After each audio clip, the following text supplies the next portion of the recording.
날이 참 추워졌네요. 이렇게 추워진 날씨에는 독감이 유행이잖아요. 다들 건강 조심하시기를 바랍니다.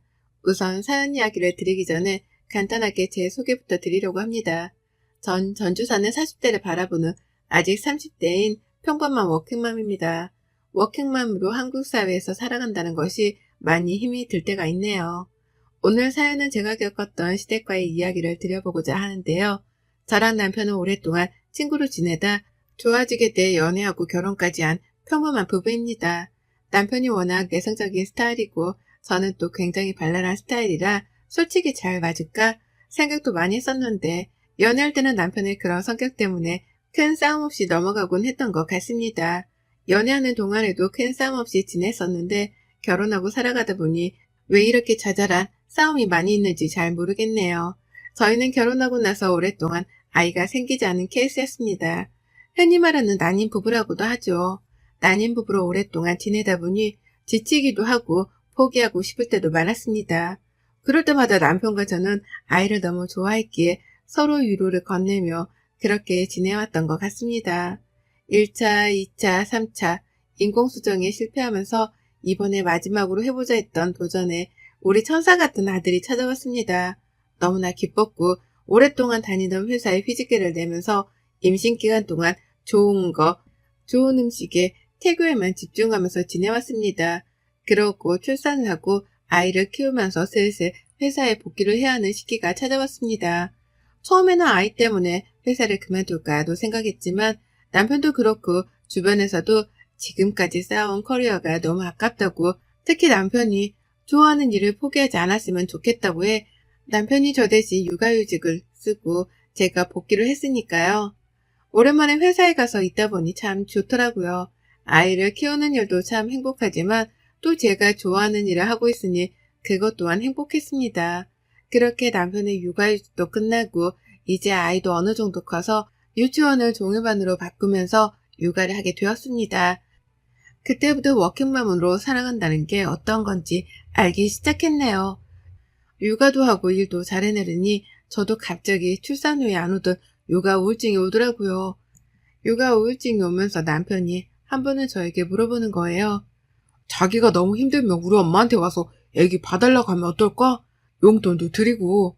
라고 하더라고요. 시댁과 저희 집은 거의 1시간 이내 거리에 살고 있어서 그건 좀 힘들 거라고 생각했는데 저희 친정은 아빠가 아프셔서 엄마가 아이를 봐줄 수 없는 상황이라 시어머니가 그나마 가장 유력했거든요.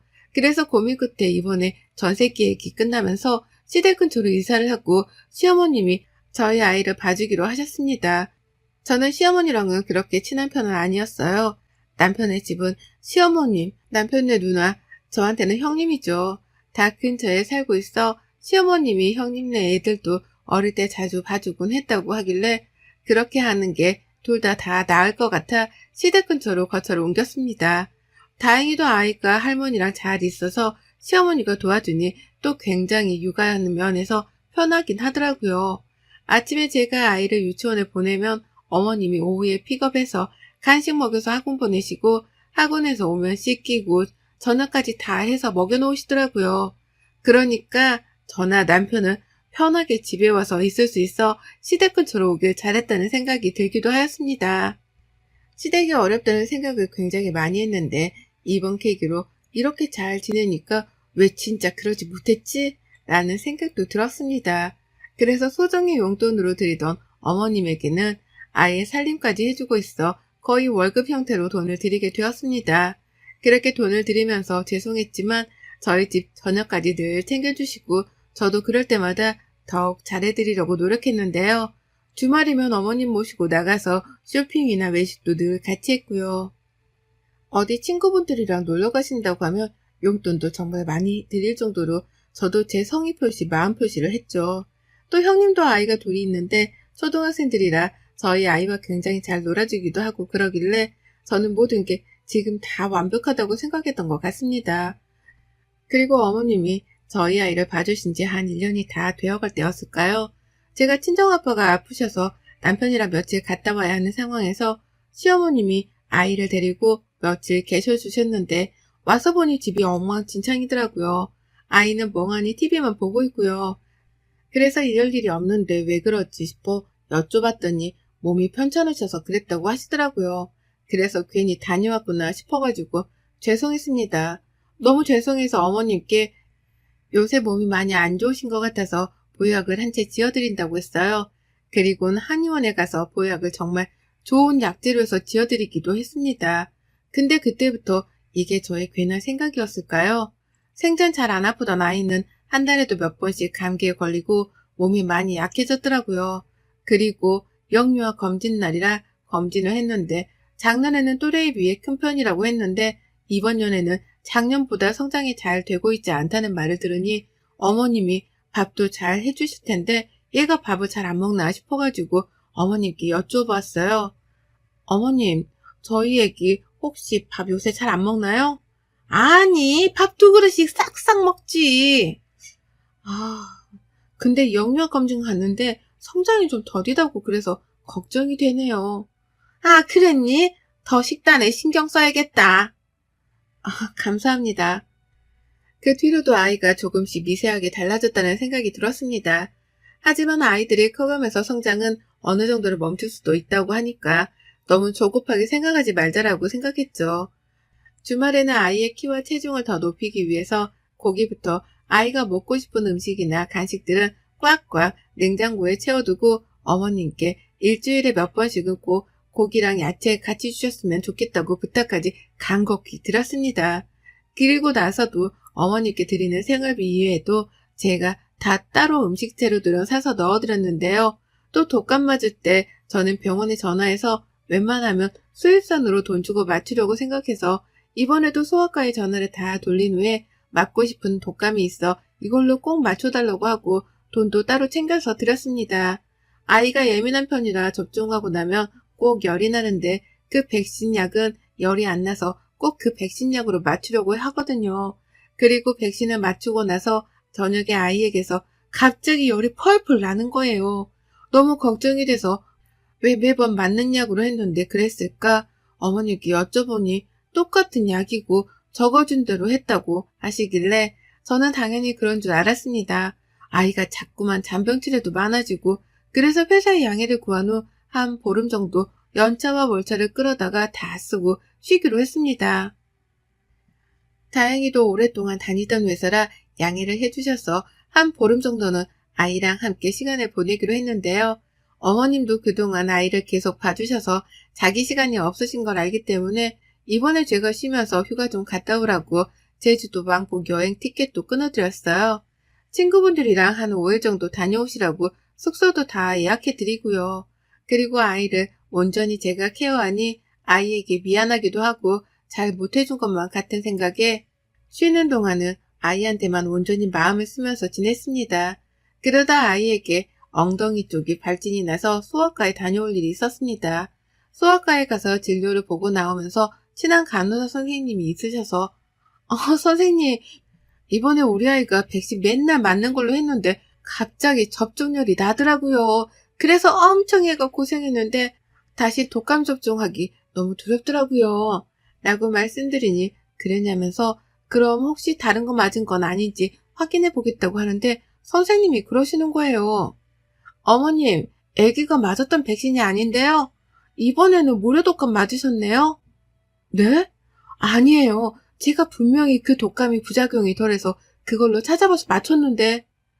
근데 여기에는 이번에 다른 걸로 맞았다고 나와 있어요. 라고 하시는 거예요. 그래서 열이 난 것 같다고 하니 조금은 황당하더라고요. 분명히 어머니께 제가 그 백신 약으로 꼭 맞춰달라고 말씀드리고 돈까지 넣어서 드렸는데 다른 걸로 맞추셨다고 하니 잘 모르셔서 그랬나 싶기도 하고요. 그래도 어쨌든 헷갈리셨나 싶기도 해서 그냥 넘어갔어요. 근데 유치원에 학부모 상담이 있어서 가서 상담을 하는데 선생님이 정말 제가 생각하지도 못한 이야기를 꺼내더라고요. 선생님이 꺼낸 이야기는 어느 순간 저희 아이가 매일 똑같은 옷을 입고 등원을 하거나 챙겨오라는 준비물이나 이런 것들 챙겨오지 않고 아이가 어느 순간부터 좀 위축되어 있어서 걱정을 많이 했다고요. 근데 이런 이야기들이 다 처음 듣는 거라 머리를 망치로 맞은 기분이었습니다. 그래서 어머님이 아이를 잘 봐주는데 솔직히 이런 거 다 물어보기에는 실례라는 생각이 들어 우선은 집에 홈카메라를 설치했습니다. 한 일주일은 어머님께 홈카메라를 설치했다는 이야기를 안 하고 설치를 했는데 저는 그 영상을 보고 경악을 금치 못했습니다.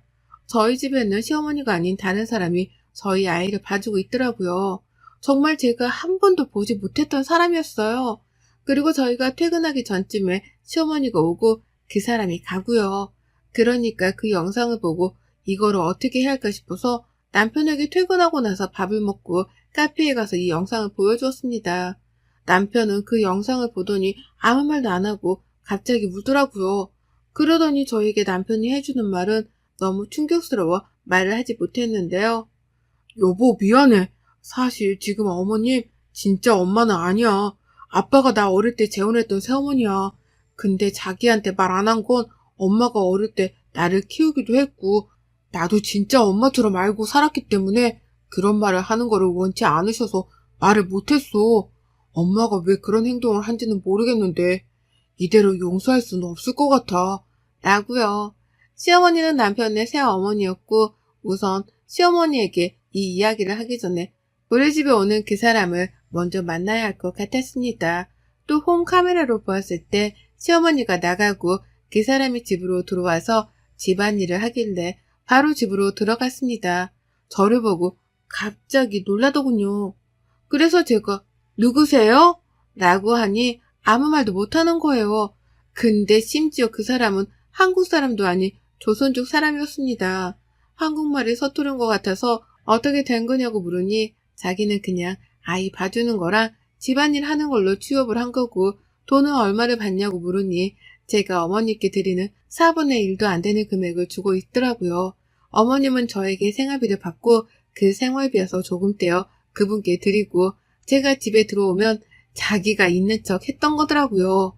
처음부터 그랬던 건 아닌 것 같고 한 반년 정도 그랬다고 하더라고요. 그 사람이랑 이야기했던 것들을 다 녹화하고 홈카메라에 있었던 영상들도 확보하고 어떻게 말을 해야 할까 고민하다가 홈카메라로 둘이 바꾸는 순간에 제가 집 앞에 서 있었습니다. 시어머니는 놀라 저보고 언제 왔냐고 말하길래 자기가 아파서 아이를 봐줘야 하는데 못 그래서 친구에게 잠깐 부탁을 했다는 변명을 하시길래 알겠다고 하고 우선 그분은 보내고 거실에 앉아 그분과 대화한 녹음 내용들과 영상들을 제가 다 보여드렸습니다. 처음에는 계속 변명만 하시더니 그 영상과 내용들을 보니 갑자기 눈물을 뚝뚝 흘리시더라고요. 아니 그게 아니라 내가 너무 몸이 안 좋은데 애는 봐야 하고 그러다 보니 나도 모르게 몇 개월만 사람을 쓰면 좋겠다 싶어서 그랬는데 너무 미안하구나. 정말 면목이 없구나. 라고 하는 어머님께 드린 생활비 카드 내역을 다 보여드렸습니다. 제가 어머님이 집안 살림을 다 해주셔서 생활비 외에도 카드를 드렸는데 그 카드는 문자를 뜨게 제가 안 해놓았다고 편하게 쓰셔도 된다고 말씀을 드렸던 적이 있는데 그게 남편이 해놓은 줄 알고 아예 그 생활비 카드라고 드린 명목에 마트를 몇 번 잊지도 않고 뭐 놀러간 흔적들이 굉장하더라고요. 백화점, 마사지샵, 고급 일식집 뭐 등등 카드는 어머님 혼자 쓰셨는데 거의 이번 달은 400만 원 가까이 나왔으니까요. 그걸 보여드리니 뭐 할 말이 없으신지 이제는 적반하장으로 나오시는 거예요. 아들이나 며느리가 그거 해줄 수도 있지 뭘 그러냐면서 너 왜 이렇게 깐깐하게 구냐고 그러시더라고요. 그래서 제가 오히려 되물었어요. 어머님, 제가 아이 독감 맞춰달라고 10만 원 봉투에 넣어서 드렸는데 아이는 무료 독감 맞추셨던데 그럼 그 돈은 또 어디에 쓰셨어요? 라고 물으니 얼굴이 빨갛게 변하시는 거예요. 그러면서 막 남편이 들어오니까 울면서 며느리가 나한테 저러더라. 너 어떻게 생각하느냐 하면서 가길래 남편이 어머님 손을 딱 뿌리치고 서류들을 막 던지더라고요. 어머님 얼굴 앞에요. 여기서 엄마라는 말 한마디만 더 했다가는 정말 가만히 안 놔둘 테니 알아서 해요. 이 서류들 지금 보세요. 그 서류들을 저도 보는데 남편의 저희 시아버지죠. 시아버지가 남편 앞으로 결혼할 때 거기서 살라고 해두신 게 있었는데 돌아가실 때 그 이야기를 시어머니가 듣고 남편 앞이 아닌 자기 앞으로 해놔서 거기에서 월세 받아서 쓰고 있었더라고요. 남편한테 아무 말도 없고요. 그러니까 남편이 어느 정도 짐작은 했는데 그래도 그것도 다시 찾아오려고 소송을 걸고 아버님이 그거에 대해서 쓰고 가신 게 있었는데 아프실 때 명의를 시어머니가 몰래 변경해 놓은 그런 것도 포착되어서 변호사 선임해서 소송할 거라고 이야기하더라고요. 그때서야 그 시어머니는 자기의 상황을 인지했는지는 모르겠지만 미안하다고 니네가 다 크면 주려고 했다.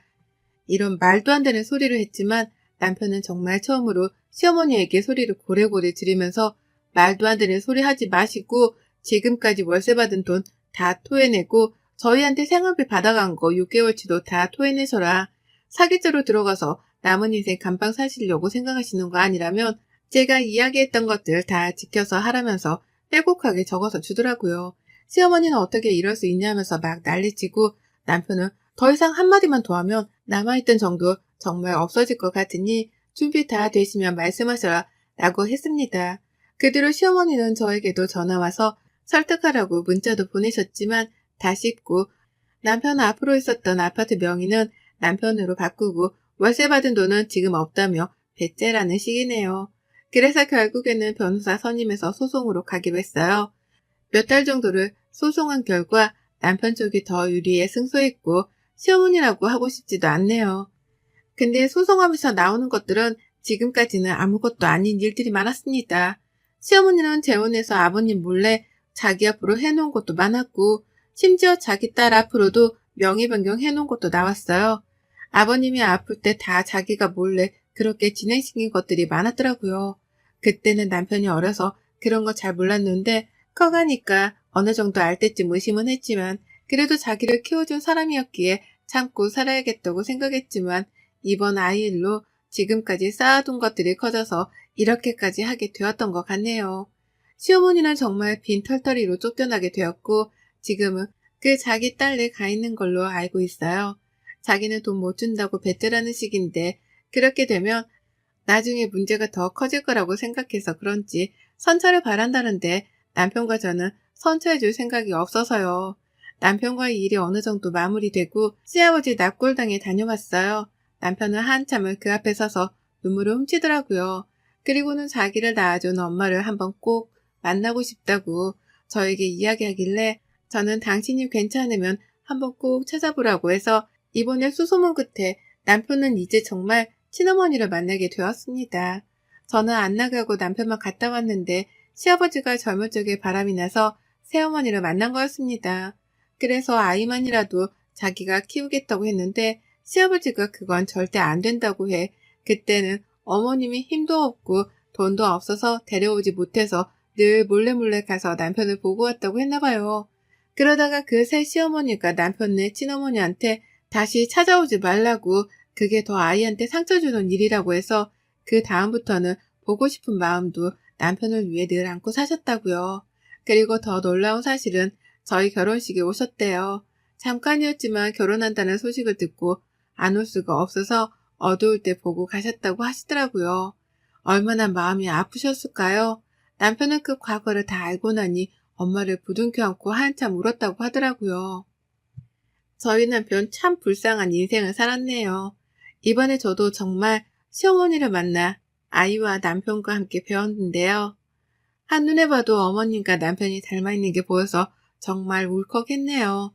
저희 아이를 보고 어머님은 너무 예쁘다고 이런 시간이 올 줄 몰랐다고 하시는데 서로 오해가 있어 먼 길을 돌고 돌아서 만난 모자의 인연이 안타깝기도 하고 이제 남편도 어머님도 행복하게 지내시길 바라는 마음에 저희 가족 이야기를 사연으로 보내보았습니다. 그럼 새엄마였던 시모는 어떻게 되었냐고요? 법원에서 이야기했던 금액 모두 상환하느라 아버님이 그 새엄마였던 시모에게 마지막으로 남겨주신 아파트까지 팔아서 받았습니다. 그래서 지금은 갈 곳이 없어 아직도 딸네 집에 얹혀 사는 것 같아요. 돈도 다 잃고 자식도 잃고 며느리도 잃었네요. 그분은 그래도 남편은 자기를 지금까지 키워줬기 때문에 더 이상은 가지 않을 거라고 나중에 술 한잔 먹으며 이야기를 꺼내더라고요. 그리고 시댁 근처에 살았던 저희는 다시 원래 살던 곳으로 돌아와 새로운 삶을 시작했습니다. 이번에는 아이를 위해서 제가 회사에 휴직계를 낼 수 있어 휴직계를 내기로 했고 주말에는 남편과 시어머님과의 만남이 있어 만나서 맛있는 음식도 먹고 이번에 어머님 생신이라 처음으로 가족 다 같이 제주도에 놀러 가기로 했네요. 다시 시작하는 저희 가족에게 많은 응원을 부탁드리겠습니다.